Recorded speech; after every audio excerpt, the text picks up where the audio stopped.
नमस्कार, बखबर में आपका स्वागत है। मैं हूं राघवेंद्र सिंह। आज हम एक ऐसे संवेदनशील विषय पर बात कर रहे हैं जो शायद भारत विभाजन के बाद पहली बार महसूस किया जा रहा है। हो सकता है कि एक दो बार और जब देश में देशव्यापी दंगे हुए तब महसूस किया गया हो, लेकिन इस बार देश में ऐसा कुछ नहीं है, लेकिन वो चीज़ महसूस की जा रही है और आज उसी पर हम बात कर रहे हैं। दरअसल बात ये महसूस हो रही है कि राष्ट्रीय स्वयंसेवक संघ, जिसे RSS कहते हैं, उसने राजधानी भोपाल में एक सर्वे किया है। उस सर्वे के मुताबिक 3000 हिंदुओं ने पुराने भोपाल से पलायन किया है। ये संघ की सर्वे रिपोर्ट है और इसलिए इससे सब चौंके हुए हैं। सरकार में भी एक तरह से इसको लेकर सनाका खिंचा हुआ है कि आखिर राजधानी भोपाल, जो हिंदू मुसलमान के मामले में गंगा जमुनी तहजीब के लिए एक कई बार मिसाल बनती थी, आखिर उस शहर से हिंदुओं का पलायन, खासतौर से उन इलाकों से जहां मुस्लिम बहुलता है, क्यों हो रहा है। किसी और की रिपोर्ट होती तो शायद उस पर इतनी बात नहीं होती, लेकिन रिपोर्ट RSS की है, इस चीज़ पर हम बात कर रहे हैं। चर्चा शुरू करें उसके पहले इस मुद्दे पर देख लेते हैं कि जो विस्तार से चीज़ें हैं वो है क्या। एक रिपोर्ट आपको दिखाएंगे, उसके बाद करेंगे चर्चा की शुरुआत। राष्ट्रीय स्वयंसेवक संघ की एक रिपोर्ट ने चौंकाने वाला खुलासा किया है। संघ की सर्वे रिपोर्ट में सामने आया कि भोपाल शहर के पुराने मुस्लिम बाहुल इलाकों से बड़े पैमाने पर हिंदू पलायन कर रहे हैं। हिंदुओं का पलायन। भोपाल के पुराने शहर में हिंदुओं का बड़े स्तर पर पलायन। मुस्लिम बाहुल इलाकों में 3000 से ज्यादा हिंदू परिवारों ने छोड़ा घर। सबसे ज्यादा भोपाल के कोहेफिजा से हुआ हिंदुओं का पलायन। शाहजहानाबाद, मंगलवारा, बुधवारा, कोहेफिजा, सिंधी कॉलोनी, कबाड़खाना से हिंदू बाहर गए। टीला जमालपुरा, चौकसेन नगर और ग्रीन पार्क कॉलोनी में भी बदल गई डेमोग्राफी। भोपाल के इलाकों को छोड़ने वाले हिंदू अपने मकान दूसरे धर्म के लोगों को बेच गए हैं। RSS इसे गंभीर चिंता का विषय मान रहा है। संघ ने अपने सर्वे में हिंदुओं के पलायन की 103 वजह बताई है। संघ का ये भी दावा है कि हिंदुओं के पलायन को रोकने की उसकी कोशिश जारी है। हो रहा है ना, आपको भी मालूम है, कोई फिजा खाली हो गया है। हाँ, उसको रोकने की कोशिश है कि सुरक्षा का भाव आए, चिंता मत करो, हम तुम्हारे साथ खड़े हैं, भागो मत, बेकार में भय पैदा मत करो। संघ की सर्वे रिपोर्ट आने के बाद सियासत भी गर्मा उठी। बीजेपी का कहना है कि हिंदुओं को किसी से भी डरने की जरूरत नहीं है। सरकार हर पल उनके साथ खड़ी है। जो भी हिंदुओं को डराने की कोशिश करेगा, बचने वाला नहीं है। वहीं कांग्रेस इसे लॉ एंड ऑर्डर का फेलियर बता रही है। कांग्रेस का कहना है कि RSS का सर्वे सरकार पर प्रश्न खड़े कर रहा है। सरकार राजधानी भोपाल में ही लोगों को सुरक्षा नहीं दे पा रही है, तो बाकी जगहों की स्थिति का अंदाजा लगाया जा सकता है। कांग्रेस ये पता लगाने जा रही है कि RSS के सर्वे का सोर्स क्या है और उसमें कितनी सच्चाई है। तो माइक्रो लेवल पर इस पर जो जानकारी और जुटाएंगे, और अगर इस तरह की कोई अपराधी या कोई वर्ग विशेष हिंदुओं को सता रहा है या तड़पा रहा है या दबाव दे रहा है या बहन बेटियों के साथ छलावा हो रहा है या धर्मांतरण होता है, तो उस पर भी सख्त कार्रवाई की जाएगी। RSS ने जो है ये सर्वे किया है, तो सरकार को इसकी प्रामाणिकता सिद्ध करनी चाहिए। ये तो सरकार की असफलता है। अगर भारतीय जनता पार्टी की सरकार रहते हुए हिंदुओं की धर्म ध्वजा लेके जो चल रहे हैं, अगर ये सब इतना बड़ा पलायन हो रहा है, तो इसमें सरकार को जवाब देना चाहिए और ये सर्वेक्षण सरकार की तरफ से आना चाहिए। राष्ट्रीय स्वयंसेवक संघ के सर्वे ने भाजपा के उन दावों पर सवाल उठाया है जिसमें हिंदुओं का स्वर्णिम काल होने की बात कही जा रही है। सर्वे रिपोर्ट और गंगा जमुनी तहजीब और सेकुलरिज्म का दावा करने वालों को भी आईना दिखाने वाली है। अब देखना ये है कि RSS की सर्वे रिपोर्ट पर सरकार क्या कदम उठाती। भोपाल से IND24 के लिए शोएब खान की रिपोर्ट। तो कारण बहुत सारे हो सकते हैं, लेकिन अगर ये सच है तो सच में सबके लिए शर्मनाक है। खासतौर से भोपाल में अगर हिंदू बहुल क्षेत्रों से मुसलमान भाई घर छोड़ते हैं तो ये हिंदुओं के लिए शर्मनाक है, और अगर मुस्लिम इलाकों से हिंदू घर छोड़ते हैं तो ये बात मुसलमानों के लिए भी चिंता का विषय है। इस पर सबको बैठकर विचार करने की ज़रूरत है कि आखिर ये असुरक्षा क्यों। इस पर विस्तार से बात करेंगे। चर्चा के लिए हमारे साथ मौजूद है स्टूडियो में हमारे वरिष्ठ पत्रकार साथी श्री योगीराज योगेश जी। जयपुर से हमारे साथ हैं स्काइप पर सामाजिक कार्यकर्ता सूरज सोनी जी, और टेलीफोन लाइन पर दो साथी हैं। एक तो भोपाल के ही साथी है जो शाहजहानाबाद क्षेत्र में रहते हैं, वो पॉमिस्ट है, एस्ट्रोलॉजर है और हीलिंग के एक्सपर्ट हैं, रमाकांत शर्मा जी। और हमारे साथ दूसरे हमारे जियो पॉलिटिक्स के एक्सपर्ट हैं रमेश सिंह जी, टेलीफोन लाइन पर है। आप सभी का बहुत बहुत स्वागत है। योगी राज जी, चर्चा की शुरुआत आपके साथ, फिर मैं आऊँगा रमाकांत जी की तरफ, और सोनी जी सबसे अंत में मैं आपके पास आऊँगा। इस पूरे मसले को योगी राज जी किस ढंग से देखते हैं, क्योंकि अगर संघ ने कोई रिपोर्ट दी है और संघ इस बात पर खुलकर कह रहा है तो उसके पास इन तमाम चीज़ों के कोई ना कोई ठोस सबूत है और जिस पर उसने रिपोर्ट बनाई है। और निश्चित ही ये सरकारों के लिए भी शर्मनाक है कि आखिर कोई भी एक वर्ग, चाहे वो हिंदू हो या मुसलमान, असुरक्षित होकर अगर अपने ही घर को छोड़ के जा रहा है तो ये बहुत ही चिंता में डालने की बात है। आपकी इस पर राय? देखिए, ये खतरनाक संकेत तो हैं और ये उस भाईचारा संस्कृति के लिए भी सवालिया निशान है जो बार बार गंगा जमनी तहजीब का हवाला देते हैं। और ये कारण, ये प्रश्न बड़ा कि क्या वजह है कि 100 हिंदुओं के बीच 10 मुसलमान रह सकते हैं, लेकिन 100 मुसलमानों के बीच 10 हिंदू नहीं रह सकते। ये एक बड़ा विचार का प्रश्न है और ये धीरे धीरे लगातार ये घटनाएं, इस तरह के पलायन लगातार बढ़ते जा रहे हैं। कई इलाकों में हमने बोर्ड लगे देखे कि ये मकान बिका हुए, और केवल एक ये कारण होता कि साहब कुछ हिंदू यहाँ से छोड़ के किसी सेफ जगह पे जाना चाहते हैं, तो भी बात बन जाती। लेकिन मसला ये नहीं है। मसला ये है कि आसपास यदि मुस्लिम बाहुल घर हैं और बीच में कई हिंदू बाहुल घर हैं तो तय मानिए कि साल 6 महीने में उसको वहाँ से भागना उसका बिल्कुल सुनिश्चित है, क्योंकि वहाँ तमाम तरह की ऐसी एक्टिविटीज़ होने लगती हैं जो किसी धर्म प्रेमी आदमी या अपने आराधना करने वाले आदमी के लिए कहीं ना कहीं वो शोभा नहीं देती, उसको अच्छी नहीं लगती।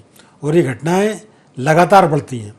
कहीं मांस के टुकड़े फेंके जाते हैं, कहीं चिल्ला चोट की जाती है, कहीं ये बलपूर्वक होता है। तो ये चिंता का विषय है।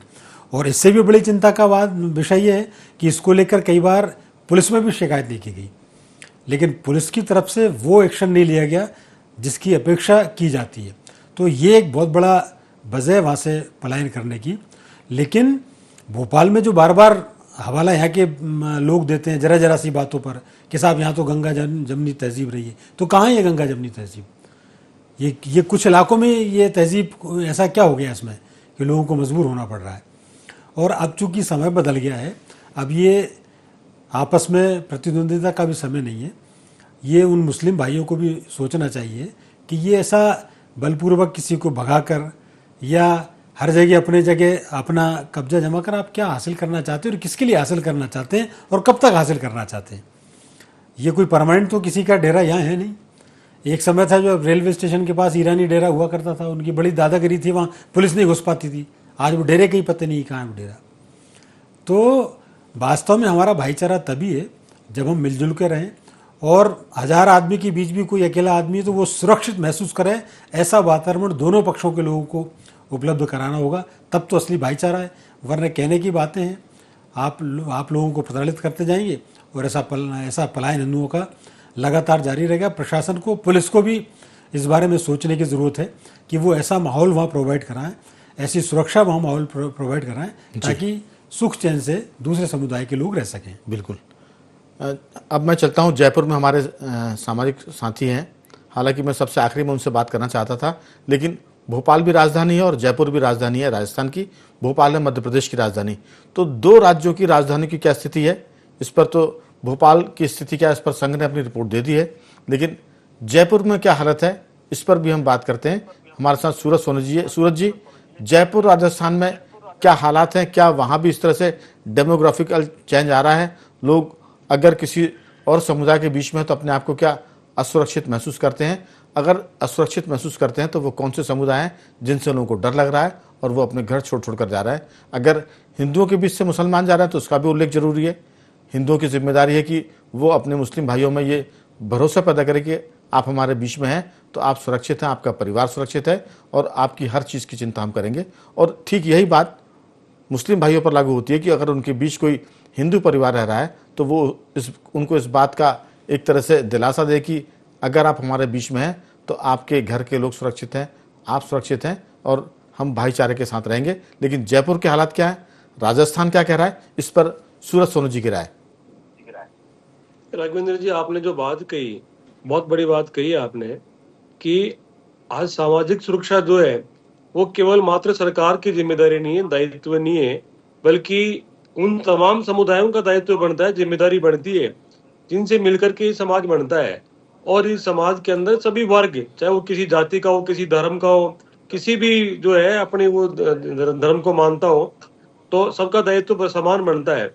अब आप देखिए, हालात ये कि जयपुर को दुनिया के, भारत ही नहीं दुनिया के शांत प्रिय शहरों माना जाता रहा है शुरू से।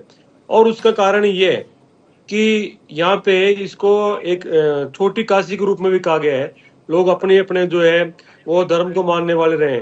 यहाँ पे जय सिंह जी ने जब जयपुर बसाया था, उसके बाद से कभी बिहारी भी आए थे, रसकान भी जयपुर आए थे, रहमान भी आए थे। तो उसके बाद आप देखिए कि लखनऊ से ला करके शोरगरों को बसाया जय सिंह जी ने, और पतंगबाजों को ला के बसाया। जो हीरे के व्यापारी थे उनको भोपाल से ला करके यहाँ बसाया था। तो सबको ला के बसाने के पीछे मंशा यही रही होगी कि यहाँ पे कारोबार अच्छे से चले और सांप्रदायिक सौहार्द बना रहे। जिस बार बार गंगा जमनी तहजीब का वर्णन किया जाता है वो बरकरार रहे। लेकिन अब ये देखने में आ रहा है कि हालात उल्टे हो गए इन 15 सालों के अंदर, 10 सालों में विशेष तौर पे, कि यहाँ पे 3 तरह के जो माफिया है वो पनपे हैं, जिनको जिहाद का रूप दिया जाता है, जिसमें लव जिहाद तो पूरे देश में जाना ही जाता है। इसके साथ में जयपुर के अंदर जमीन जिहाद भी चल पड़ा है। ऐसे माफिया पैदा हो गए हैं जो लोगों की, हिंदुओं की विशेष तौर पे जो जमीनें, वो मकान है, उनको हड़पना चाहते हैं, सस्ते दरों में खरीदना चाहते हैं। उसके लिए वो ऐसा एटमोस्फेयर क्रिएट करते हैं जिससे हिंदुओं के अंदर जो आबादी, मुस्लिम बहुल क्षेत्र है उसमें जो हिंदू रहते हैं, उनमें डर उत्पन्न हो जाए, भ्रांति, भय उत्पन्न हो जाए, और वो स्वतः ही अपने मकान सस्ती दरों में बेच करके चले जाए और उसका लाभ उनको मिलता रहे। और देखने में भी आ रहा है, अभी जयपुर में 2022 की घटना का मैं जिक्र यहाँ करना चाहूंगा राघवेंद्र जी। बट्टा बस्ती एक क्षेत्र है शास्त्री नगर के पास में, और उस शास्त्री नगर में जब बड़ा मार्केट हुआ करता था, सबसे बड़ा हॉस्पिटल है यहाँ का पूरे नॉर्थ जयपुर का, उस हॉस्पिटल के आसपास दवाइयों की जो दुकानें हैं उनकी पगड़ी करोड़ों में होती थी, उनकी दरें जो है दुकानों की करोड़ों में कीमतें थी। थोड़े दिन बाद में वहां नजदीकी जो मुस्लिम आबादी थी उसमें एक मुस्लिम युवक ने एक बच्ची के साथ में दरिंदगी कर दी। वहां पे सबको पता था कि वहां पे दूसरा बाहर का आदमी घुस भी नहीं सकता, उसके बावजूद 2000-3000 लोगों की भीड़ आती है और रात को घरों में एक साथ पत्थर फेंकती है, लड़ चलाती है, मीटर तोड़ दिए, दरवाजे तोड़ दिए, दुकानों के शटर तोड़ दिए, लूटपाट हुई, और ये 3 दिन तक चला। और उसके बाद में आप ये देख लिए पूरे क्षेत्र में इतना भय व्याप्त हो गया कि एक साथ 7-8 दुकानों पे फॉर सेल के बोर्ड लगे, लोग औने पौने दामों में बेच के कि जाने तो जाने, यहाँ से निकलो। और 8वें दिन पता लगा कि वो जो अपराधी था वो उसी कम्युनिटी से था जिस कम्युनिटी के लोगों ने उपद्रव किया। तो इसके पीछे एक माफिया काम करता है जो सस्ते दरों पे मकानों को खरीदना चाहता है। दूसरा तो लव जिहाद का विषय चल रहा है पूरे देश में। तो मुस्लिम आबादी में जो मकान है हिंदुओं के, ऐसी घटनाएं सामने आती है बच्चों के प्रति उत्पीड़न की, तो उससे भयभीत होकर के आदमी जो है वो शांति से रहना चाहता है। आदमी दिन भर काम, व्यापार, नौकरी करने के बाद में अपने घर पे बिल्कुल शांति चाहता है, और जब ये नहीं रहती है, ऐसी घटनाएं सामने आती है, इज्जत चली जाती है, तो वो मजबूर होता है बेच करके निकलने के लिए। और तीसरा सबसे बड़ा जो कारण जयपुर में मैं समझ पाया हूँ लोगों से बात करने के बाद में, वो हुआ है एक पॉलिटिकल जिहाद। आप ही देखिए जयपुर के 3 विधानसभा क्षेत्रों में एक साथ 20% जो है वोटर प्रति 5 वर्ष के बाद में निकल के, हर चुनाव के बाद में जो 2 चुनाव होते हैं लोकसभा और विधानसभा के, उसमें 22% की वोटिंग जो प्रतिशत बढ़ी है। और उसके कारण जो है उन सीटों की भी माइनॉरिटी जो सीटें घोषित कर दिया गया है, 2 सीटें तो पूरी तरीके से हो चुकी है, और बाकी जो 2 बची हुई है उसमें भी उनका ये रहता है कि भाई अगर ये जो वोट जो है, जिसको कहते हैं वोट बैंक की राजनीति, उसके चलते हुए कि ये जो है एक मुस्लिम यहाँ आबादी बढ़ती है, हिंदू आबादी कम होती है, तो एक पार्टी विशेष को फायदा होगा और एक धर्म विशेष के लोग यहाँ से जीतेंगे। तो ये सारी जो चीजें, इसके चलते हुए ये भ्रांतियां और भय और ये जो डर का माहौल बना हुआ है, उसके चलते पलायन को मजबूर है। और आप देखिए जो परकोटा, जिसको पुराना शहर कहा जाता है जयपुर का, चांदपोल है, बट्टा बस्ती है, रामगंज बाजार है, उनमें पलायन की स्पीड बहुत जबरदस्त बढ़ी है। आप देखिए वहां जो मंदिर भी है, वो मंदिर सूने पड़े हुए हैं, मोहल्ले के मोहल्ले ताले लगा के, तो लोग बाहर चले गए हैं या बेचने के लिए मजबूर है और उनको कीमत भी सही नहीं मिल पा रही है। तो ये एक बड़ा कारण मैं समझ पाया हूँ कि ये है साथ ही जो माहौल बनाया जाता है, अभी सितंबर की घटना है 2023 की, 2 युवक थे, मुस्लिम थे, दोनों के मोटरसाइकिलें भिड़ती है, झगड़ा होता है, उत्पात होता है, कुछ लोग उनको समझाते हैं और समझाने वाली भीड़ पे वो हमला, चाकू से हमला कर देता है एक युवक। तो समझाने वालों में से कुछ लोगों की मारपीट में वो युवक चल बसा। आप ये देखिए 2 दिन तक उपद्रव चला है, बिल्कुल। हजारों लोगों की भीड़ वहां पे आ गई बिल्कुल। और दुकानों को लूट लिया गया, तोड़फोड़ हो गई। तो इस तरह का माहौल बना और सरकार ने मजबूरी में, उसमें अशोक गहलोत जी की सरकार थी, 50 लाख का मुआवजा दिया, नौकरी की घोषणा की, दोपहर तक वो भीड़ हटी। तो ये जो माहौल इस तरह के मैं वर्णन कर रहा हूँ, ये लगातार होते हैं और इनके चलते हुए ये जो पलायन की स्पीड है ये बढ़ती है और मैं समझता हूँ कि सभ्य समाज के माथे पे कलंक है। बिल्कुल। विशेष तौर पे जब ये कहा सूरज जाता है जी। गंगा जमुना तहजीब, तो जो गंगा जमुना तहजीब है जी। उस तहजीब के तो माथे पे कलंक है ही, बाकी एक सभ्य समाज के लिए बहुत बड़ा जो है ये संकेत शुभ नहीं है। ये मैं आपको बताना चाहता हूँ राघवेंद्र जी। सूरज जी, दरअसल ये है कि आप मोहल्ला छोड़ेंगे, शहर छोड़ेंगे, फिर देश छोड़ेंगे, कहाँ जाएंगे? देश छोड़ना, मोहल्ला छोड़ना कोई विकल्प नहीं है। सरकारों की जिम्मेदारी है, समुदायों की जिम्मेदारी है कि वो भरोसा पैदा करें, क्योंकि अगर ये चीज़, अगर हिंदू घर छोड़ रहे हैं, मोहल्ले छोड़ रहे हैं, तो कुछ इलाकों के एग्जाम्पल ये भी हो सकते हैं कि वहाँ से मुसलमान भी घर छोड़ कर अपने लोगों के बीच में जा रहे हैं। ये जो बंटवारा है ये खतरनाक है और इस पर सरकार को, समाज को, पुलिस को सख्त कार्रवाई करने की जरूरत है कि आखिर ऐसा उत्तर प्रदेश पे क्यों नहीं हो रहा। वहां भी होता होगा लेकिन वहां अभी इतने बड़े पैमाने पे शिकायतें नहीं आई है। जी, मैं राघवेंद्र जी एक बात इसमें जोड़ना चाहता हूँ। हाँ। हमारे जो मुस्लिम मित्र है, जो इंटेलेक्चुअल लोग हैं, पढ़े लिखे लोग हैं, नौकरी पेशा लोग हैं, जो शहर में रहते हैं, वो भी इस पलायन से दुखी है, पीड़ित है और मजबूरी में वो भी चाहते हैं कि हम भी निकले, क्योंकि एक तरह का जो माहौल हो जाता है तो उसमें उनके लिए भी किसी तरह की सुरक्षा नहीं रहती है और उस माहौल से, उस जो भयपूर्ण वातावरण है, ठीक। वो खुद भी बहुत से लोग दुखी है। तो वो खुद भी बिल्कुल, चाहते हैं कि ये नहीं बात हो। भी, लेकिन ये मैंने बात भी आपको सामने आई है बताया सूरज कि जी। जो 2-3 तरह के लोग हैं, जो माफिया ग्रुप्स हैं, जी। वो लगातार ये कार्रवाई कर रहे हैं। ठीक। और ये उनको जो है सामाजिक संरक्षण जो है मैं लौटूंगा आपके पास, नहीं होता और इसके चलते हुए मैं लौटता हूँ आपके पास, आता हूँ। हमारे साथ फोन लाइन पर जुड़े हुए हैं रमाकांत शर्मा जी। रमाकांत जी, मेरी आवाज सुन पा रहे हैं? मेरी आवाज आ रही है आपको? आवाज आ रही है जी। दरअसल ये जो मसला है, ये समुदायों का, तो अपन मानते हैं कि शुरू से कुछ तत्व ऐसे होते हैं जो इस तरह का न्यूसेंस क्रिएट करते हैं, लेकिन प्रशासन कहाँ है, पुलिस कहाँ है, सरकार की इंटेलिजेंस कहाँ है? अगर संघ के पास ये खबर है तो सरकार के पास ये खबर क्यों नहीं है? और सरकार के पास ये खबर है तो इसका वो उपाय क्यों नहीं कर रही? क्योंकि अगर डेमोग्राफी चेंज होगी तो फिर ये जो बंटवारा है ये बहुत खतरनाक स्तर पर ले जाएगा।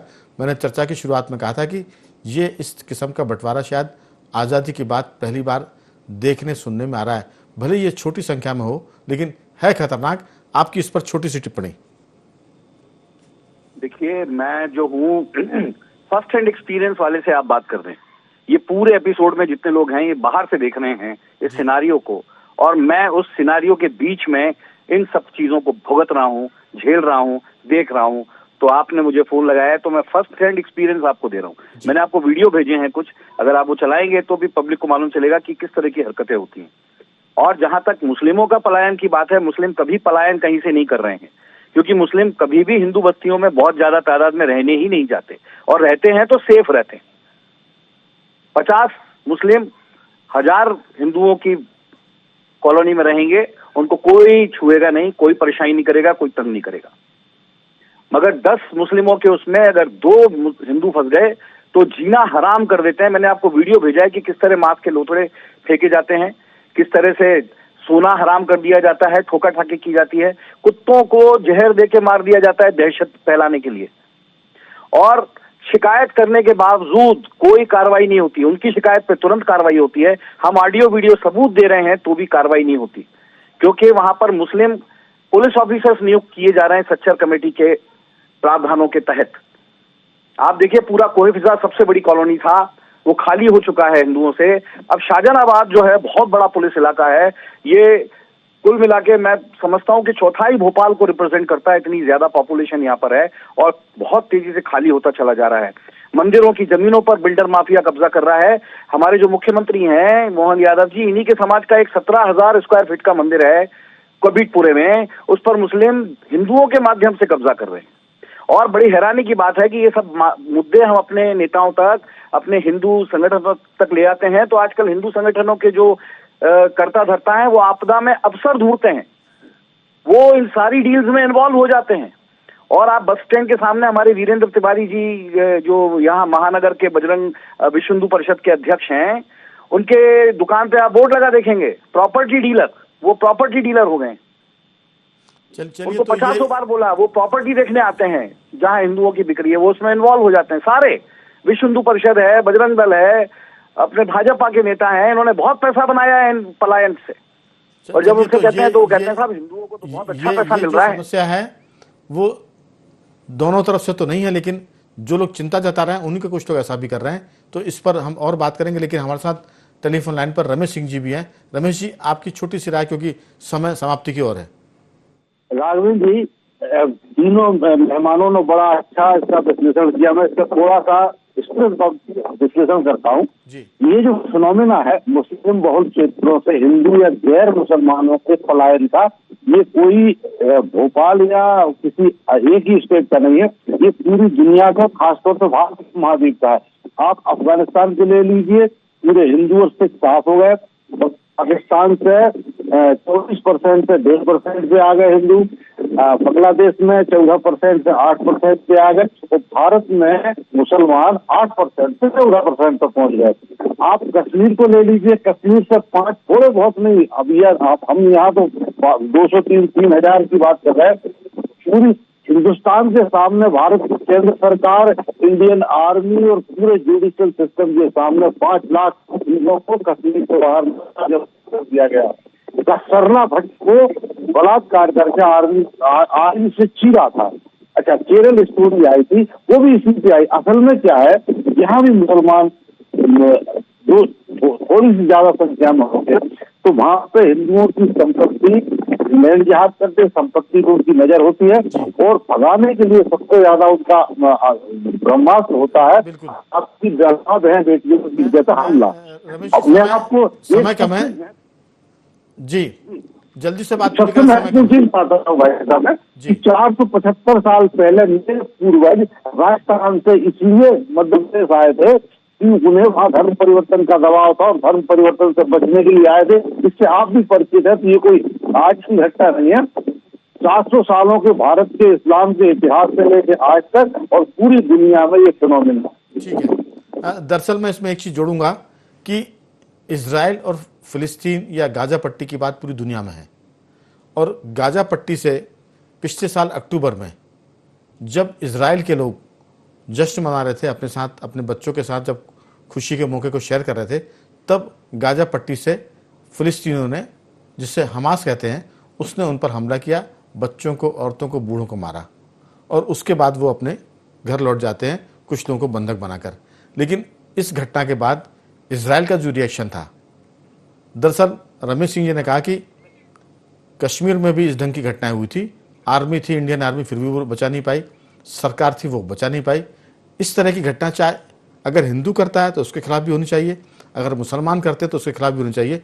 इजराइल ने एक एग्जाम्पल सेट किया पूरी दुनिया में कि अगर कोई ऐसा करेगा तो इजराइल की तरह गाजा पट्टी तबाह जरूर हो गई है, लेकिन कोई भी देश अपने लोगों को बचाने के लिए अगर इस ढंग का रिटेलिएट करता है तो ये अपने आप में एक मिसाल है। इसको लोग अपने अपने चश्मे से देख सकते हैं। कुछ ये कह सकते हैं कि इजराइल आतंकवादी है, और इजराइल वाले कह सकते हैं कि उन्होंने हम पर हमला किया था, हमने उसका बदला दिया है। इस पर योगीराज जी आपकी समझ करने वाली छोटी सी टिप्पणी। देखिए, जिस तरीके का सोच उस समुदाय का है, वो 24/7 इसी में लगे रहते हैं। उनको पता रहता है कि किस मोहल्ले में कितने हिंदू हैं, किसकी क्या आर्थिक स्थिति है, वो इन सब चीज़ों के ज्ञान गुंतराले में लगे रहते हैं।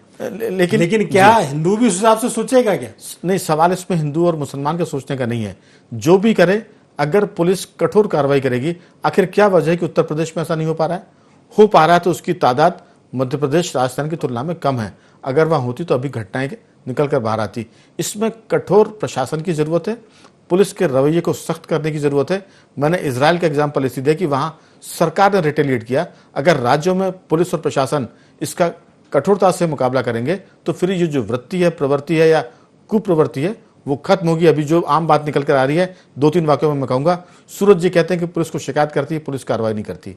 ठीक यही बात रमाकांत शर्मा जी कह रहे हैं कि पुलिस के पास जाइए तो उन पर कार्रवाई नहीं करती, और उसके बजाय जो आवेदक होता है उसी को वो प्रताड़ित करते हैं। तो इसमें मामला पुलिस का और सरकार का ज़्यादा, मुझे लगता है कि संघ की ये रिपोर्ट सरकार की आंख खोलेगी, पुलिस को सख्त करेगी, और जो लोग घर छोड़कर जा रहे हैं उनके भीतर ये विश्वास पैदा करेगी कि आप कहीं मत जाइए, आपकी सुरक्षा की जाएगी। और जिन लोगों के इलाके से वो जा रहे हैं वहाँ के लोगों की भी जिम्मेदारी है, चाहे वो हिंदू हो या मुसलमान, लोगों में भरोसा पैदा करें, क्योंकि ये विश्वास टूटा तो दिक्कत में सब पड़ेंगे, चाहे हिंदू हो या मुसलमान। चारों मेहमानों का धन्यवाद करूंगा। योगराज जी आपका साधुवाद, सूरज जी आपका बहुत धन्यवाद, रमाकांत शर्मा जी आपका साधुवाद, और रमेश सिंह जी आपका बहुत बहुत धन्यवाद कि आपने चर्चा में हिस्सा लिया। तो हिंदुओं का पलायन हमने आपके सामने रखा, इसमें अब सरकार का जिम्मा है कि वो क्या करे। बखबर में आज सिर्फ इतना ही। बने रहिए हमारे साथ और देखते रहिए IND24।